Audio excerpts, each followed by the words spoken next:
Hi. Echo cinema കണ്ടിട്ട് ഇറങ്ങിയാണ് കേട്ടോ. സത്യം പറഞ്ഞാണല്ലോ, ഈ അടുത്ത കാലത്തൊന്നും ഇത്തരം ഒരു സിനിമ ഞാൻ കണ്ടിട്ടില്ല. ബ്രില്യൻറ്റ് മൂവി എന്ന് പറയണം, ബ്രില്യൻറ്റ്, അന്യായ സാധനം, ഒരു രക്ഷയില്ലാട്ടോ. ഈ സിനിമ തിയേറ്ററിൽ പോയി കണ്ടില്ല എന്നുണ്ടെങ്കിൽ അത് വലിയൊരു നഷ്ടം തന്നെ ആയിരിക്കും. കാരണം പക്കാ ഒരു തിയേറ്റർ എക്സ്പീരിയൻസ് ആണ് ഈ ഒരു സിനിമ. ഞാൻ ഈ സിനിമ കാണാൻ പോകുന്ന പ്രേക്ഷകരോട് പറയാൻ ആഗ്രഹിക്കുന്നത് ഒറ്റ കാര്യമേ ഉള്ളൂ. നിങ്ങൾ ഈ സിനിമ കാണാൻ പോകുകയാണെന്നുണ്ടെങ്കിൽ നിങ്ങളൊരു 4K അറ്റ്മോസ് തിയേറ്റർ നിങ്ങൾ സെലക്ട് ചെയ്യണം. കാരണം അതിൻ്റെ സൗണ്ടിനും അതുപോലെ തന്നെ സിനിമോട്ടോഗ്രാഫിക്കും ഒക്കെ ഭയങ്കര പ്രാധാന്യമുള്ളൊരു സിനിമയാണ്. നമ്മുടെ കിഷ്കിന്ധാകാന്ഡം ടീമാണ് ഈ സിനിമ ചെയ്തിരിക്കുന്നത്. എനിക്കൊന്ന് ഈ കിഷ്കിന്ധാകാന്ഡം സിനിമ ഡയറക്റ്റ് ചെയ്തിട്ടുള്ള പുള്ളി നമ്മുടെ ദിൽജിത്ത് ഐത്താൻ, പുള്ളിക്ക് ഈ ആനിമൽസിനോടൊക്കെ എന്തോ വലിയ പ്രിയമുള്ള ഒരാളാണെന്ന് തോന്നുന്നു. പുള്ളി ഇതിനകത്തും പുള്ളിയുടെ ആദ്യ സിനിമ നമ്മുടെ കിഷ്കിന്ധാകാന്ഡത്തിനകത്ത് ഒരു കുരങ്ങനെ കാണിക്കുന്നു, നമ്മുടെ കേരള ക്രൈം സ്റ്റോറിക്കകത്ത് പട്ടികളെ കാണിക്കുന്നുണ്ട്. അപ്പോൾ ഇതിനകത്ത് കൊണ്ട് ട്രെയിൻ ചെയ്തിട്ടുള്ള കുറേ പട്ടികൾ ഇതിനകത്ത് മെയിൻ ഘടകമാണ് കേട്ടോ. കാരണം ഈ സിനിമയുടെ കഥ നമുക്ക് അത് റിവീൽ ചെയ്യാൻ പറ്റില്ല. കാരണം ഓരോ സീൻ ബൈ സീനും നമുക്ക് ഭയങ്കര ത്രില്ലിംഗ് ആയിട്ട് തോന്നുന്ന ഒരു സാധനം. കാരണം ഇത് എഴുതിയിരിക്കുന്ന ആളെ നമ്മൾ സമ്മതിക്കണം കേട്ടോ. ബാഹുൽ രമേശ് പുള്ളി തന്നെയാണ് ഇതിൻ്റെ സിനിമോട്ടോഗ്രാഫിയും ചെയ്തിരിക്കുന്നത്. പിന്നെ ഇതിൻ്റെ മ്യൂസിക് ചെയ്തിരിക്കുന്നത് മുജീബാണ്. പിന്നെ അഭിനേതാക്കൾ കുറേ നാൾക്ക് ശേഷമാണ് നമ്മുടെ വിനീത്, നരേൻ ഒക്കെ ഈ സിനിമയ്ക്കകത്ത് എത്തുന്നത്. അശോകൻ, പിന്നെ നമ്മുടെ സന്ദീപ് പ്രദീപ് പുള്ളിയാണ് ഇതിനകത്ത് മെയിൻ ഹീറോ ആയിട്ട് എത്തുന്നത്. പക്ഷേ എനിക്ക് എടുത്തു പറയാനുള്ളൊരു സാധനം എന്ന് പറയുന്നത്, ഒരു മലേഷ്യൻ യുവതിയുടെ ഒരു ക്യാരക്ടർ ചെയ്തിട്ടുണ്ട് ഇതിനകത്തൊരു സ്ത്രീ. കുറച്ച് ഏജ്ഡ് ആയിട്ടുള്ളൊരു വേഷമാണ് ചെയ്തിരിക്കുന്നത്. പുള്ളിക്കാരിയുടെ ഒക്കെ പെർഫോമൻസ് ഉണ്ടല്ലോ, ഒന്നും പറയാനില്ല കേട്ടോ. അന്യായം എന്ന് പറയണം. ഇങ്ങനെ വേണം സിനിമ എടുക്കാൻ. കാരണം ഇതാണ് സിനിമ.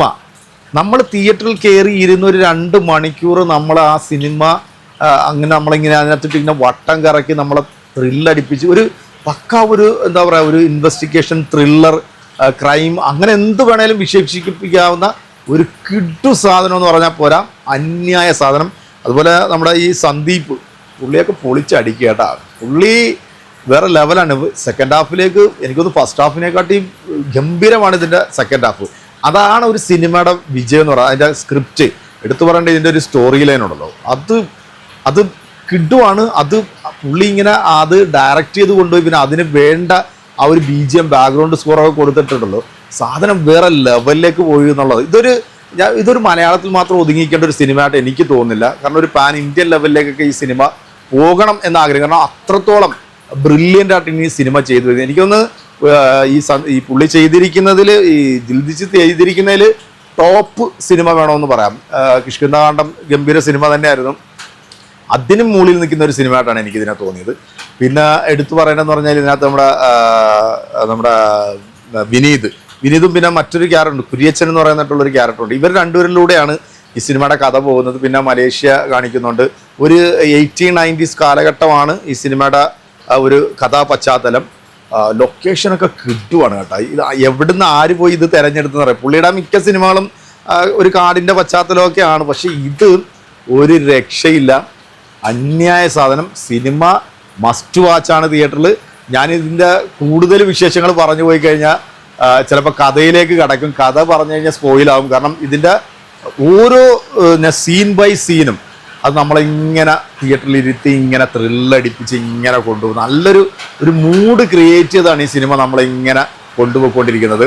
ശരിക്കും ഇന്നലെ 2 സിനിമകളാണ് റിലീസ് ചെയ്തത്. ഒന്ന് എക്കോയും മറ്റൊന്ന് നമ്മുടെ പൃഥ്വിരാജിൻ്റെ വിലായത്ത് ബുദ്ധായും. അപ്പം ഞാൻ ആദ്യം നമ്മൾ പ്രയോറിറ്റി കൊടുക്കുന്ന പൃഥ്വിരാജിൻ്റെ സിനിമ ആണല്ലോ, വിലായത്ത് ബുദ്ധാണ് ആദ്യം കയറി കണ്ടത്. പക്ഷേ ഈ സിനിമ കാണണം എന്നെനിക്ക് ഇത് കണ്ടിറങ്ങിയപ്പോൾ തോന്നി. ഫസ്റ്റ് ഈ സിനിമ കണ്ടിട്ട് ഇതിൻ്റെ റിവ്യൂ പറഞ്ഞാൽ കൊള്ളാരെന്ന് തോന്നി. എന്താണേലും അഭിനയിച്ചിരിക്കുന്നവരെല്ലാം കിഡു സാധനം, കിഡു പെർഫോമൻസ്, മ്യൂസിക്, അതുപോലെ തന്നെ background score, cinematography, performance base, എല്ലാവരും, പ്രത്യേകിച്ച് ആ മലേഷ്യൻ യുവതിയായിട്ട് വന്നിട്ടുള്ള അവരുടെ പേരൊന്നും അറിയുന്നില്ല, ഗംഭീരം കേട്ടോ. അന്യായ ട്വിസ്റ്റാണ്. അതായത് ഇതിൻ്റെ ക്ലൈമാക്സിലേക്ക് വരുമ്പോഴത്തേക്കുള്ള ആ ഒരു സാധനം നമ്മളെ ഇങ്ങനെ രോമാഞ്ചം കൊള്ളിക്കും. സത്യത്തിൽ പറയുകയാണെന്നുണ്ടല്ലോ, ഒരു എന്താ പറയുക, നമുക്ക് പല സ്ഥലത്തും നമ്മൾ ചിന്തിക്കാത്ത തലത്തിലൂടെയാണ് നമ്മളെ സിനിമ കൊണ്ടുപോകുന്നത്. അത് അതിൻ്റെ സ്ക്രിപ്റ്റ്, അതിൻ്റെ തിരക്കഥയുടെയൊക്കെ ഒരു കഴിവ് തന്നെയാണ്. എന്താണെങ്കിലും മസ്റ്റ് വാച്ചാണ്. തിയേറ്ററിൽ കാണണം. തിയേറ്ററിൽ കണ്ട് എക്സ്പീരിയൻസ് ചെയ്യേണ്ട സിനിമയാണ്.